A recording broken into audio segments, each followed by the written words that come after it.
Hey guys, Citrine's Last Wish update just came out, and with it came a new node on Mars with a new mission type called Mirror Defense. This is going to be a guide showing a build that I'm utilizing to make this mission super easy and to carry your team no matter if you're doing Steel Path or regular missions. For now, I would recommend to actually do regular missions.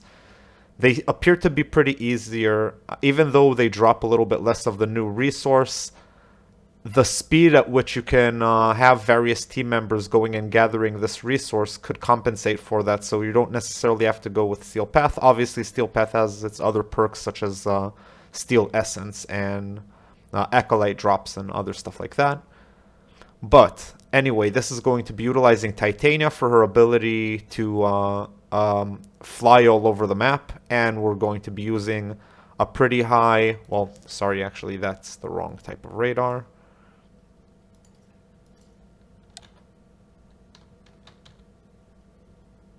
There we go. We're going to want to have loot radar active so that we could see all of the resources as they float on the minimap, and that's what our role is going to be. Now, in this game mode, I'm going to get into it in a little bit, but in this game mode, you have a few goals. The first goal is to just do a normal defense mission where you kill all the enemies so that they can't harm your defense objective. In this case, though, there's no actual waves. It's just that enemies keep spawning and coming, and they're just going to be... Ad clear is just going to be a nuisance. It doesn't really give you anything per se. And the only actual goal is to defend the crystal's health and to collect the main defense objective crystal's health, and to collect the secondary crystals so that you can both fill its health and so that you could and eventually get them at the end of the mission as loot, which is going to be required to buy the various parts of the new weapons and Citrine, the new warframe. And it's pretty straightforward. You could also get all of the, at least the blueprints from what I could see. No, you know what? No, you can get all of the parts because I've actually gotten also Citrine systems. But you can get all of the parts for the various warframe and the various weapons from the end of mission or end of round reward, since it's an endless mission. And you can also buy them for the resources that you drop in the mission. Now, we're going for a Nourish Titania build so that we could deal with enemies really, really easily and just slaughter all the enemies, so that we're not entirely useless just running after crystals, and meanwhile, in case we end up with having a pretty bad team of randoms, and they would let the enemies swarm the crystal. So this way you're not entirely useless. You can do both roles pretty effectively, both defending the crystal and doing ad clear pretty effectively, in addition to also flying all over the place and collecting crystals. So with this, you're going to be playing very actively. It's not very laid back. You're going to be probably the main carry of this team, unless they have another Titania doing exactly what you're going to be doing. And there's not much to say about the build. I've replaced the first ability because you would then be able to buff your team with lots of tribute buffs. You would also be able to buff your team with Nourish, and eventually, with all of these buffs, there's a new arcane that I'm going to want to try out where, depending on the number of buffs you apply to teammates, that increases your critical damage. But that's a little sidetrack. That's just one of the rewards you can get out of doing this mission. Yeah, it's based on having a very high range, so that the bursts from Nourish activating with Combat Discipline are going to be able to kill enemies flat out and also help us debuff as many enemies as possible as we're flying around. And we're not pretty much ever going to leave Razorwing mode, so that's why we're having Razorwing Blitz, so that we can rush Razorwing by casting abilities. The ability we're going to mostly cast is going to be Nourish, but occasionally if we want to help defend, we're going to use Lantern, which is a perfect defense ability. It pulls enemies away from the defense objectives, makes them passive so that they don't attack, and it also increases weapon damage because we're also going for Beguiling Lantern. So this build is mostly used for Steel Path, but you won't need as much damage output in the normal version of this mission. But just in case you're going to do both, either Steel Path or normal, this is the full end game build the way it's supposed to be. And you have a high amount of energy to sustain endless flight. You have Nourish that's going to add an energy multiplier so that when you pick up energy orbs, they're going to get multiplied times 2.1 due to equilibrium, and then times 2.4 again due to Nourish. So basically this is what's going to allow us to stay in our 4 forever. So without further ado, just copy this build as much as, to the best of your ability. The most important thing is probably Razor Wing Blitz, Equilibrium, and having on your pet something that allows you to take advantage of Equilibrium, such as Synth Fiber. This is what's going to allow you to pick up health orbs to convert them into energy. And so Synth Reconstruct just helps drop more health orbs, but this isn't as necessary. One last comment, I suppose, about the way that I built her is that we're using Arcane Blessing so that as we pick up health orbs, which is going to be assisted by our pet whenever he shows up, whenever we pick up health orbs, it's going to slowly but surely increase our max health, which starts out pretty low, to compensate for the loss from combat discipline every time we kill an enemy. Yeah. So now, without further ado, let's show you what to do exactly. We're going to do a public version of this because it doesn't really matter. We're probably going to have extra Titanias, I suppose.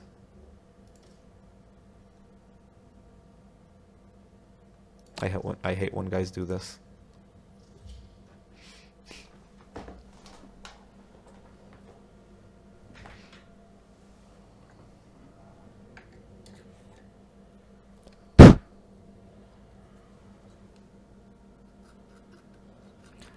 So this mission has essentially 3 sections to it. There's the Earth section, there's the Mars section, and then there's the corridor between them.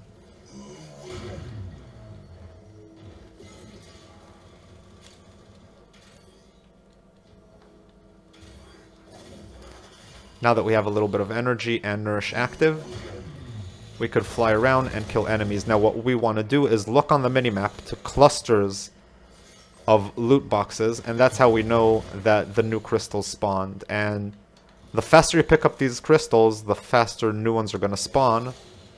So you can eventually do this very, very quickly. Especially if your teammates are going to be helping you. Every time your flight slows down a little bit, all you have to do is just cast an ability.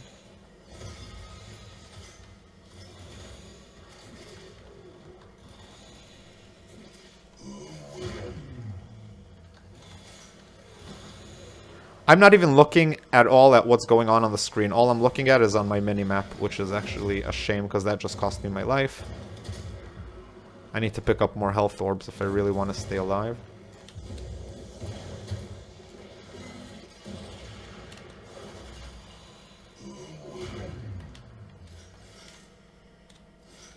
Yep, and my teammates aren't doing much, so I guess it is kind of all on me.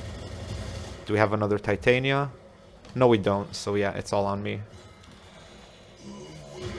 No problem, that's why I take Titania, so that I could be able to carry the team if we don't have another one.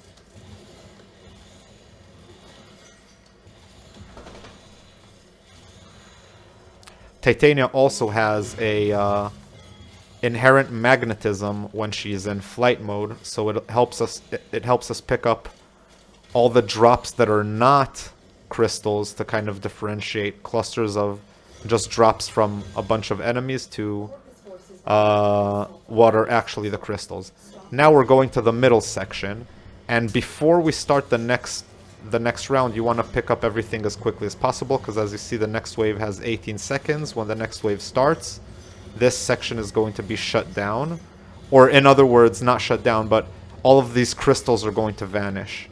So it's better to pick them up as quickly as possible.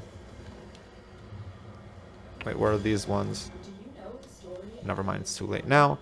So now we proceed to the next section. And we do the same thing in the next section.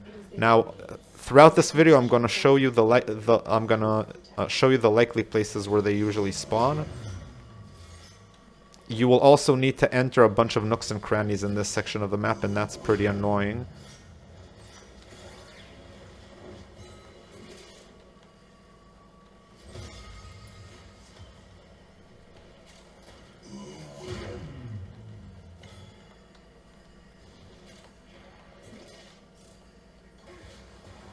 For instance, right here up the elevator it could be right here. I see there's a bunch here near the wall.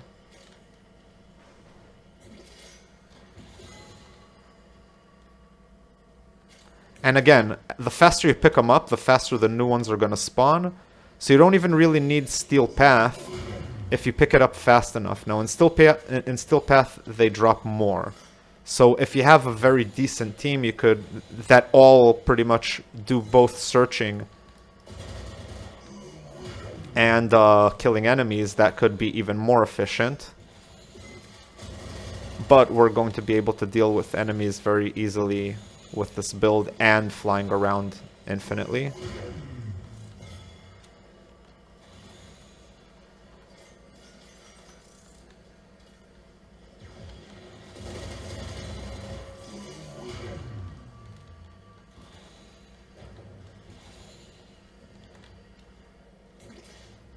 Oh, here's the way.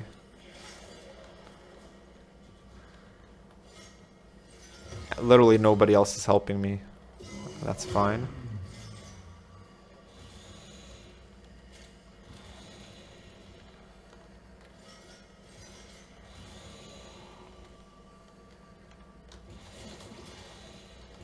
That's in here.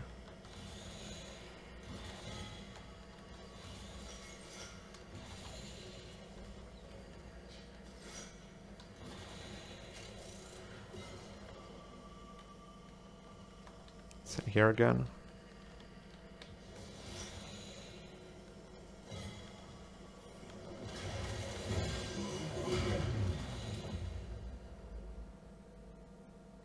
And yeah, that's pretty much it.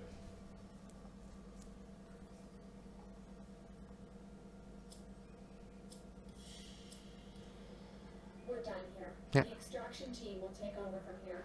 You get both of these at the end. In Steel Path, obviously, you get a little bit more. And we've just gotten the blueprint for the shotgun. I think this is my second one, so it's kind of unfortunate, but, you know, whatever.